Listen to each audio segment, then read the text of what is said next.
ficilada xunxun ee ay kula kaceen culimada DDS sida xabsiga jirdilka iyo caburiska. labo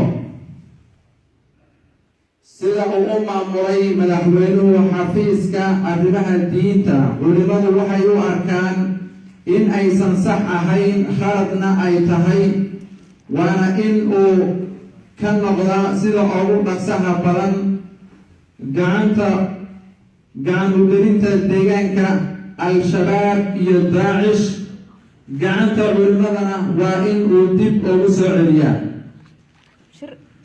saddex waxaan ku talinhaynaa oon soo jeedinhaynaa xukuumaddu in ay wax ka beddesho qaabka loo magacaabay xafiiska arrimaha islaamka. haddii wax laga beddeli waayo waxay keeni kartaa fawdo iyo isku dhac diimeed maadaama loo dhiibay dad aan ahal u ahayn. afar waxaan wax la aqbali kara ahayn in uu madaxweynuhu la shiro koox gaar ah oo gacanta u geliyo dhammaan mas-uuliyaddii ay lahaayeen dadka muslimiinta ah ee ku nool DDS heer degaan ilaa heer degmo. shan waa in gacanta culimada dib loogu soo celiyaa masaajidadii xoogga looga qaaday inta uu maamulkani jiray.